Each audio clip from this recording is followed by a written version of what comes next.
welcome to episode 4 of the Strong Couples Blueprint podcast. So today you've got obviously George and Meg of G&M Coaching, but we also have the lovely coach Ava. Hi. Ava's been working with us for... Just over a year now. Just over a year. Yeah. It's like a year and 3 months. That's gone quick. Very quick. So quick. Really quick. And we just basically want to grill her. And the first question we're going to ask her is, how did you get into the fitness industry? Yeah, so big questions, money questions. So in terms of my fitness journey, I would definitely say it started with you guys. You were kind of the people I reached out to, first of all, when I kind of wanted to get into strength training. I'd had a bit of a very negative relationship with food and exercise, and I kind of looked to you guys for the support. And then I was obviously kind of with you guys as a client for about a year, I'd say. Yeah. Just over a year. And then you kind of said to me, you know, I think you'd be really great on the team. And so it kind of just naturally fell into more of the coaching side of things after I'd kind of, been a client. And then, so I haven't looked back since then, really. And I'd say in terms of getting into the fitness industry itself, it's been kind of an extension of my own fitness journey. And then kind of how I've experienced the fitness industry, what I've experienced, and then extending that into my clients and kind of bringing that along with me as a coach. Do you think that's really kind of helped like your own journey, not just obviously how much you're kind of being able to kind of impact your clients, but how's that kind of impacted your own journey by taking on the role of a coach? Yeah, I'd definitely say there's things that I would tell, that I'd say kind of, I tell my clients now that I now also listen to, I have to listen to myself as well. It's a big part of it, that is, because you can tell, you can always kind of coach someone else, but then to actually listen to it to yourself and actually take that on board, 100%. You can be the first to not do so. So the more you then tell someone else, it's kind of in your head, you're going, you know what, no, I need to start listening to this now, because 100%. this is part of it, it's just reinforcing over and over again. Yeah, well, you said it yesterday as well, didn't you, Meg, about you know, resting when you're injured. Yeah. And it's something that I think without my clients, like having to reinforce that every week with my clients, I wouldn't necessarily listen to myself. Yeah, because you can always be the most strict on yourself. Yeah. And you'll hold yourself under a light that you wouldn't even expect your clients or even like athletes to kind of keep up to. But suddenly we expect that from ourselves, and I think that's when people do start to have a lot of kind of issues with kind of health, fitness, food, because they expect something that they wouldn't expect anyone else to do. But suddenly themselves, like, oh no, well I've got to stick to this. Yeah. Even though literally no one else out there, you would never put the pressure on to do. Yeah, literally, like my example yesterday, I injured my back stupidly last week. I don't even think I told you. No. I was on the Smith machine in Gym Unity, and I just missed the hook doing squats. But obviously, like, I was doing like hack squats, so obviously you're at that angle, and like when I say I literally ended up doing like a back bend with the bar still weight on my back with like 50 kg on it, and I like got halfway down. I thought, oh, shall I hook it back on? Yeah. And I tried again, and all the way to the floor. I was literally like in a freaking crab position. I missed it. Didn't even see it. You didn't even get it. Didn't even film it. One set I didn't film. You know when you're just doing your last set, and I was like, I won't film this. And oh my god, just ended up like on the floor, and I was like, oh my god, but it didn't instantly hurt, and I was like, okay. And then I woke up the next morning, and I was like, I can't move. And then just carried on training, like completely as normal the rest of the week. Didn't even really adapt my program, and then like just yesterday, that session was just hard. Yeah. And I was like, do you know what? Any of that, and it was only then, like a week into training after injuring myself, when I was like, do you know what, if that had been a client, you would have said absolutely no way. No leg days, maybe a bit of light upper, a little bit of like rehab or mobility, rest for a few days and then get back into it when you feel like you can. But no, I went full steamroll exactly. But then if you hadn't had the clients, the same as me, if I didn't have the clients, it's not necessarily a thought you'd have, you'd just kind of push through. And you'd be like, well, resting for losers. Exactly. Literally. Which it definitely isn't. No. It's so important. What do you like the most about coaching? I'm going to put you on the spot now. You have a couple of seconds to think, you don't answer kind of straight away. Okay. I'll stall for a little bit while I keep talking and going over and over. Yeah, what do you like the most about it?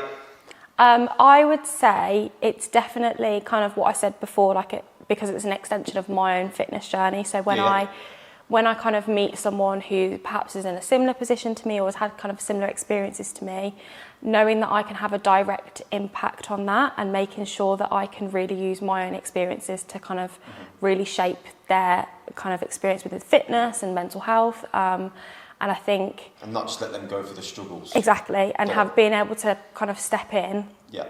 And not necessarily need to be taught how to deal with that. It's something that I just know, like it's like an instinct. I think a big part is expand on that. What did you kind of struggle with?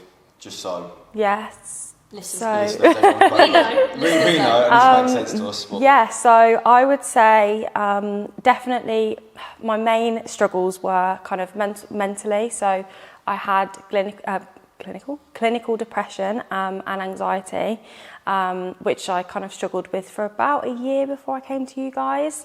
And that kind of obviously had a very mental impact, but it also kind of turned and snowballed physically as well. So I used exercise as a way to kind of help myself, but then it kind of went to the extreme version of that. And I started to I would exercise for 3 hours a day, doing cardio, abs, running, anything I could do, literally anything. And I'd spend hours and hours in the gym, and it was during COVID, so there was not much else you could do anyway. And then I would essentially not eat until the very latest point I could possibly make it in a day. And then when I would eat, I'd be absolutely ravenous. Yeah. And then it would kind of snowball in that sense. You'd end up eating more, eating what you shouldn't be eating, supposedly, things that are labelled as bad. And then the next day, the cycle would continue because I'd be like, well, I ate that yesterday. So I can't now eat in the morning. Exactly. I'm now going to do loads of cardio again to kind of work that back off. Exactly. And then it just completely snowballed, and I just lost more and more weight, got obsessed with losing the weight. And then, eventually it was like, I remember... And so many people say to me, like, what was your turning point? I was literally just going to ask that like, what was the point? Phrase I was going to use. Because I think when you're like 18, 19, 20, you can have your parents tell you whatever you want to, whatever they want to tell you, they can say, my parents used to say to me, you're losing weight, it's not healthy what you're doing, but you never listen to them. And then it was only when I was leaving, so I had a little gym at the back of the garden, and I was walking back up to the house, because I didn't feel very well, obviously, because I hadn't eaten.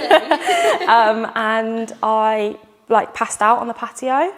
And luckily, nothing, I didn't hurt myself particularly. I had a little graze on my hand, but that was it. And then I remember telling my mum, and she went to the hospital, and they were like, no, there's nothing wrong. There's nothing actually wrong with you. You just got really low blood pressure. And they'd asked me kind of how much weight I'd lost over a small amount of time. And they'd obviously said it was an unhealthy amount of weight.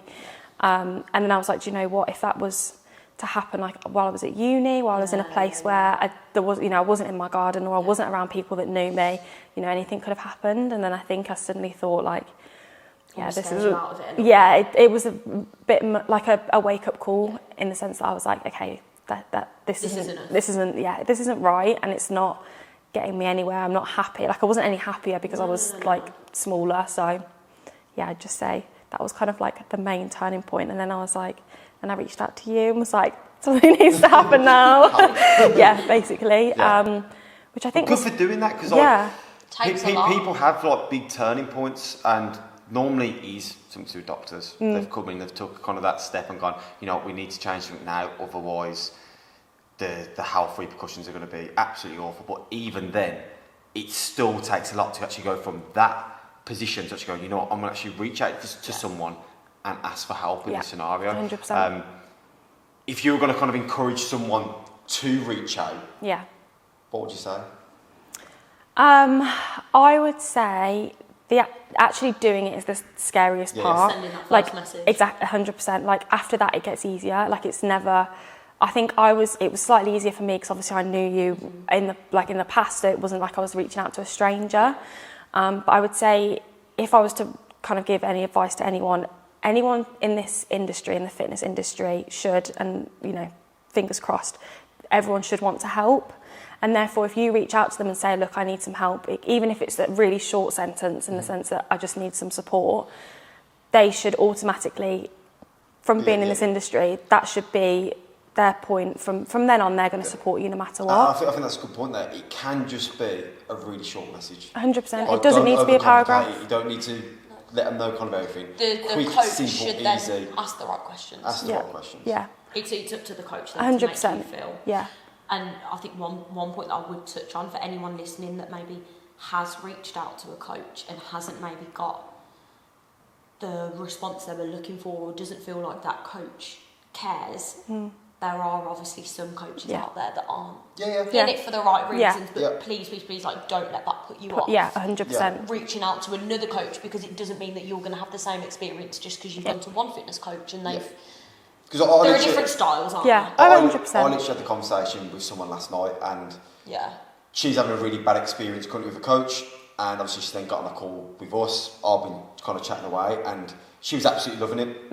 And I was like, you know what, just well done for just reaching out, because you could have deemed this whole industry or what we do as, nah, this isn't right. From one bad experience. When actually, from person to person, you might get kind of a different response. And you will get a different response, and people will help you kind of more. So yeah, I think that's a good point. Obviously, just reach out.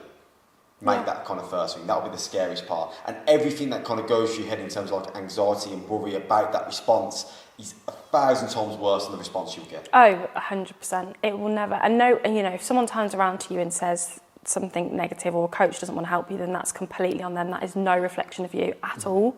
So the minute you reach out, that is instantly the relief. Like, that's almost... That's the hardest part. That's that first wall. You've it's done only it. like a problem halved, and the second it's kind of spoke about 100%. that kind of weight gets lifted. Yeah. Yeah.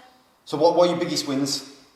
Oh, okay. Personally or and coaching? Coaching. Yeah, both. For both. I would say, let's start with personally. I'd say personally, being able to kind of look back, and even in a short space of time, in 2 years, 2.5 years, kind of have made such progress and have had such a different outlook on mental health, on food, on fitness. It's absolutely crazy. The fact that when you say it 2 years, it's like such a kind of, it sounds like quite a long time, but then if you think how long that those habits have been being embedded, and how long I'd had that kind of opinion of, you know, you have to do cardio, you have to do abs, you have to eat as little as you possibly can, and like all through school that kind of been the mentality I'd had. So being able to kind of overturn that in 2 years is like, and thanks to you guys obviously as well for that.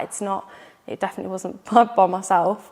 So I'd say that's a big win, like having that. Can I interject and ask a question there? So Yeah. in terms of, we'll come back to your then like professional wins. Yeah. But what do you think led you to the belief that, like, when you were doing the cardio, the abs and all of that, where do you think that thought process came from? Can you pinpoint that? Oh, I've got a question to follow that. Oh, questions on questions. Okay. I would say nothing specific, and I've had this thought quite a bit, and I would say there was nothing specific, but I think growing up with social media, when social media kind of just come into play and like you were exposed to it a lot, I would say the classic diet culture was massive in my most impressionable years. And it was like 30-minute HIIT workouts, salads posted everywhere online, like this is all you should eat. Exactly. And it's like that, it was nothing specific. Like, I can't remember anything in my life being like, this is specifically what you should be doing. And I mean, I danced, not to your level, but still in the same environment. And it was... Speak about that when we get back. My level. Not to your level, but I think being surrounded by people who are obviously either naturally or kind of intentionally very slim, very slender, again, that's like just being surrounded constantly by that online, in person, I think. And I went to an all-girls school. That was constantly, everyone was on a diet, everyone was doing the next thing, everyone was kind of figuring out how... balance there, haven't you? Exactly. There was no specific point, but I'd say everything during from like all of your 12, 13 to 18, exactly. And it was bound to kind of take its toll at some point, especially then when I was kind of ill mentally. That was the perfect time when I was vulnerable, basically. And then what I was going to say is, what do you think needs to be done to break the mould? Obviously, we do, and we coach, and we kind of help people out on like a small scale. But what do you think, if you could come up with kind of one idea to kind of stop the process of what's you've went through to then have to get through it. And obviously we help people kind of get through it, but what would we do to stop it ever even happening? Where do you think needs to change on a kind of a social, environmental level? I would definitely say it starts with social media, unfortunately. Like, there's so much information, everyone's got access to so much. Like, I can instantly look at what someone's doing in Dubai, what someone's doing in America. Like, there's so much access. I think it starts there as opposed to on a local level, just because it's just so easy to access everyone online. And I definitely say it comes from, it would be a slow process, it wouldn't be an instant thing, but it would be putting the right people in positions of power. You know, putting people who have 100,000 followers, people who have 200,000 followers, making sure they're giving the right messages, they're being sponsored by the right people. So that's what's so dangerous. You can have this platform to 500,000 people and you can be selling, and it happens, freaking teas, laxatives. And it's like... You could be walking down an aisle in a supermarket shouting out toxins and chemicals. That's like, obviously we work with a lot of kind of marketing teams like to help us kind of expand our business. And the biggest thing to spread to the most amount of followers in a short amount of time is just doing something controversial. Something that's technically wrong.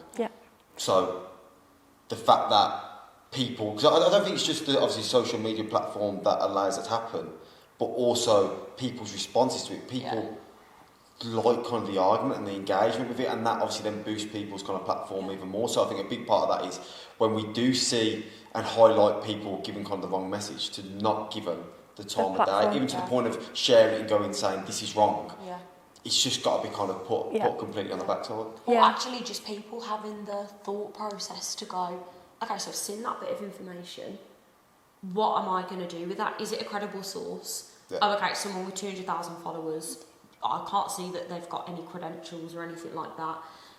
But then, you know what, you even get it from like doctors. You get it with all people. Because they're selling a book on their green diet. Or the one on Channel 4? Yeah. Channel 4? The one that Dr. Michael. What was it? 700 calories? 800 calorie diet. 800 calories. Like, which is not... He's massively up against it. And he's on mainstream TV. And he's done more diets than that. Was he also the 5'2"? 5'2", yeah. I think it's 5'2". Yeah, it's the same guy. But it's overwhelming that with the right people. And I mean, cancel culture in itself is an issue. But it's like, you know, if someone's giving the wrong information, they're putting it out there to millions of people. Why should they not be held responsible for that, and you know, and be held accountable for perhaps delivering information that could really affect people's lives? You know, like diet teas, like you said, that shouldn't be allowed to be promoted. I don't know if a big part of that is everyone's always going to promote something that isn't technically right. Like everyone sells something. Like cigarettes were sold at one point to make you look cool. Like there's always going to be something. I don't know if it's the issue in terms of education that people can't see it. Like I got misled before massively with Game Changer, vegan documentary. And I'll openly admit I got brainwashed in that short period of time. I was like, I can't believe this because of the way, because it was a massive, it was a production. Like you had I can't remember what it's called that you do, but basically you say one thing and then you show something else, and what you're showing is a true kind of fact and study, but it doesn't actually correlate to the thing and what you're actually saying. And they, I think it was something about kind of fatigue and kind of health, and then they would show some blood samples and how the blood looks different after a fattier meal, a meat meal compared to a normal meal. But their difference was a big kind of cheeseburger and lettuce. And what that blood was looking like wasn't a bad thing. It was just that fat has come into the body. And that's all it was. So, and that's what it was the shock factor, the scare factor of, that's what my blood could look like after one cheeseburger. Imagine when I eat 5 cheeseburgers in a week, and it's like, no, that's just temporarily how the blood looks because you're responding to fat being introduced into the bloodstream. Like, and obviously completely normal. It got me with it, and I was like, have I... Like I was worried, I was like, have I just told everyone the wrong thing for so many years? George was like, I've had my clients eating chicken and rice for 3 years. How do I change this? What's going on? Legit. But that was probably one of the biggest turning points in my career. Because I then stopped listening to anything I was told. Like in the way of everything, I just criticised first. First thing I was like, how can they be right? How can they be wrong? And I think at a younger age, we need to be given the tools to be able to kind of make them judgment calls. Because the idea that something is an absolute toxin that is killing you. But just being able to go, like, let's take diet soda. Fizzy drinks. Everyone drinks them, but apparently it's also killing us. Like, no one's dropping dead. Yeah. Like, pull it back a little bit. I know that isn't the inside it and outside. It isn't that black and white, but it's a little bit like, let's take a step back. Let's look at this as a bigger picture. Could this be over-exaggerated online just because it will get more likes and comments? Yeah. Because even if I comment and say on it that it's wrong, they've got another comment. Yeah. Then it's gone out to another 100 people. Yeah. Then suddenly they'll find someone who does believe them, because there's also the idea behind, if someone believes something and I tell them a fact to prove them right, it will enhance their belief in that. If I tell them a fact to prove them wrong, it still enhances their belief, because it's their belief system and it's not always from kind of a scientific kind of backing. What I like to do with people at the start of kind of, if I don't really get into the arguments anymore kind of through social media, it just bores me and it's not worth I just it. nod along. Yeah. But the first thing I kind of go with people is like, what do I need to show you to change your belief? Yeah. Like, what do you want to see? Do you want to see 100,000 randomised kind of study, double-blinded, showing this and this? Would you then change your mind? And 9 times out of 10, the answer is no. Doesn't matter what I show them, they won't believe whatever I show them, because they've already made kind of a pre-judgment. Yeah. And it's that what then becomes kind of even a more of a problem on kind of social media, because then you've got people who it's like, their cult, we back this thing, then you've got the people against it, that boosts up a post, that goes then even more kind of viral, and then this message then is going out to impressionable younger people. And I think that's another kind of big thing, because as you get older, like the incident I'm speaking about, I think I was about 23 at the time, so I would have classed myself as an adult and that I understood my own kind of thought processes, but I'm now guessing every single 23 years for that someone could have convinced me of something and I'd believe them. 100%. So it's that. And to be fair, like with that, it took you a while. Yeah. We went vegan for a month. Yeah, missed that. We cut it all out. Lost and loads then, of weight. Oh, this is working. Yeah. No, I was, This was, oh my God, yeah. I I was eating half the amount of food because we didn't know what was vegan Lettuce. yet. So I was literally just having veg every single day. Yeah. And then I found out that Oreos were vegan. Well, now I've heard that they might not be vegan. But I then thought they were vegan. And so that's all he was eating. so then I was eating those Oreos. Then the weight stopped going off. And then It was it nothing was like to a do with month it. into it, we then discovered... It was the fact I couldn't have takeaways. Yeah. Because it wasn't really It's vegan so hard. takeaways. It's just restricted. It's just a restricted Suddenly, diet. I'm That's then it. not allowed takeaways. I'm not allowed to probably go. I wouldn't want to go for meals out as much, and I'm wondering why I start to feel slightly better. Yeah. Like, well, I'm just not having these like horribly processed foods. Yeah. It's nothing to do with the fact there was meat there. If I was having some nice kind of lean fish and veg That's the and thing. rice, like absolutely brilliant. Exactly. But yeah, I've even fallen into the trap where you can believe a lot when it's put on kind of certain platforms. And it's like, how much does the platform need to... And you've got people of authority telling you that this information is correct. correct. You've got doctors, you've got the leading industry specialists saying, this is what we found, cherry-pick data. Yeah. Career win. Oh, okay. I wouldn't... I feel like this is... wins. Yeah, I would say it's not It necessarily... might sound little, but then to you specific- can be a lot bigger as well. I would just say, like, I'd say definitely with one client in particular, who I won't name, but she came to me never having done strength training, never having done any kind of sustainable dieting or anything like that. She had no idea about kind of a plan with me. She signed up, I think it was like 4 p.m. before we started on the Monday. So it was like a very last minute decision. And it took probably 8 weeks for her to get used to it. It was kind of, we were doing daily check-ins. We were constantly kind of back and forth. Like, she didn't want to mess up, but she also had no idea where to kind of, where to start with it.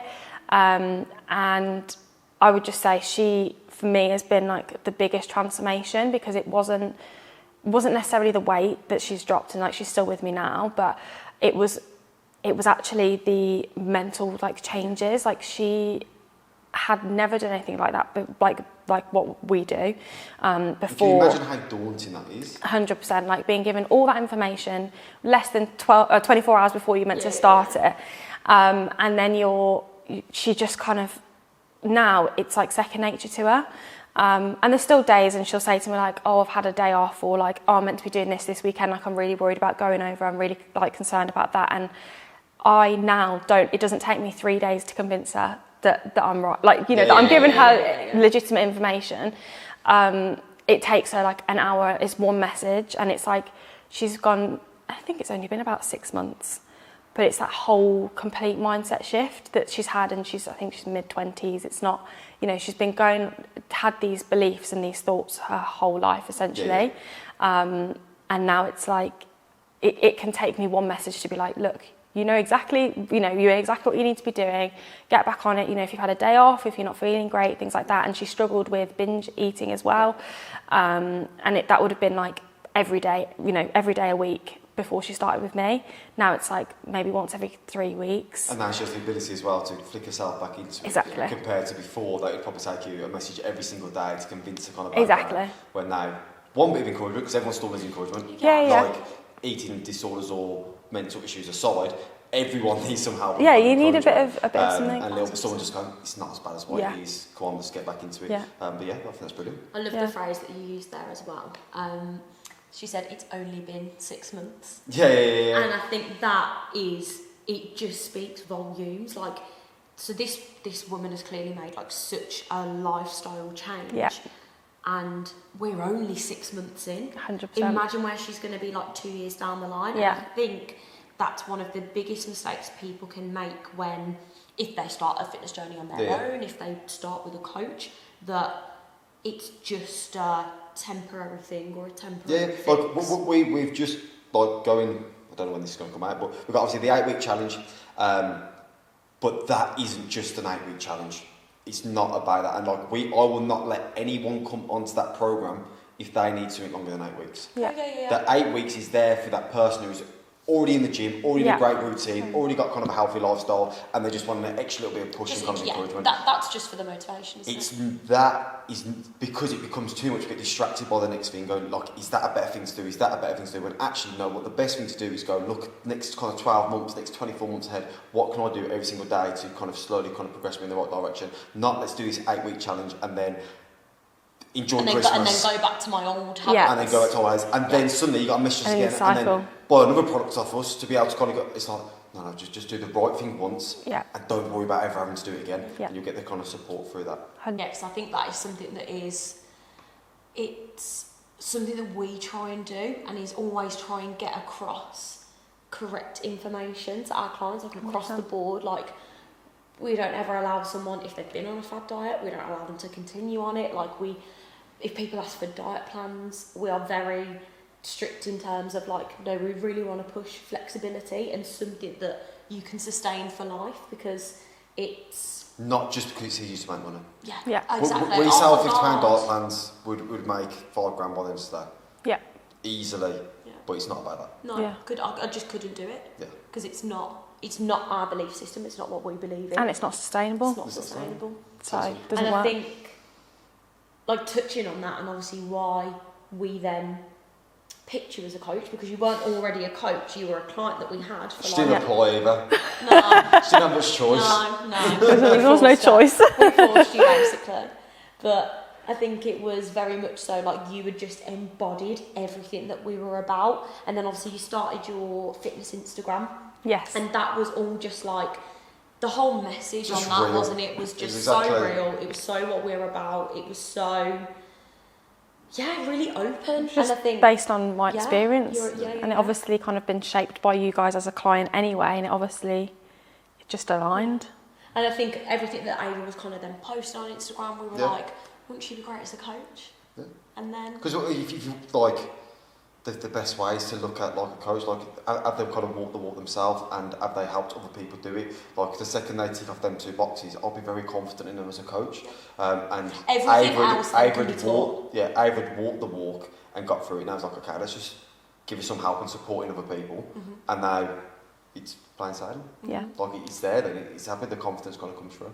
Yeah. And do you want to tell the story? So obviously we wanted to get Ava on board because I thought she'd be a good kind of asset to the team. It balanced us out a little bit more as well, with going just not down the fitness side of stuff, but kind of the mental side of stuff as well. Like we were getting a lot of people coming through with eating disorders. But obviously we work with absolutely great as well. But it was like, you know what, if we can add a little bit more of a string to a bow, why not make, it's like that whole thing like 1 + 1 = 5, because we could have, like, it was everyone's strength then kind of doubled when you could bring it together and like move that bit forward. It weren't just like we just add into the team. It was like times into the team, and it sped that up a lot more. Yeah, completely agree. But then obviously we made that decision, and on the day we made that decision, do you want to explain? So basically, George suggested, because we were like, we really, really wanted to take on a coach. Yeah.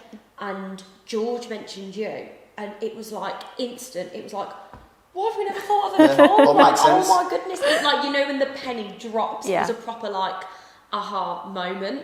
And then that night, it was when we were in Marbella for a couple of months last year, and it was coming to like the end of our time there. We were going for dinner on the evening, and this route that we walked it every single day. Because it was also the way to the gym. It was the way to the gym, right? So, and we'd already walked that route that day, but for some reason, what we normally did was cross the road and then walked on the left-hand side of the street down to the gym, because we were going for dinner and we were going down and right, so we just stayed on the right-hand side of the road. But you wouldn't normally go on the right-hand side because there were loads of like bushes that came into the road, weren't there? But it wasn't a very busy road, so we just walked and kind of went around it.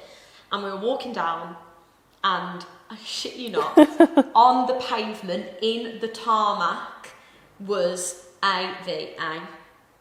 And literally, I stopped and I was like, George. Is this the day we mentioned the same it as well? day, the same day, and you know when you just like, it has to be. Yeah. And what even is more of a sign is that we saw a sign before, like about 6-8 months before that, with a G&M one.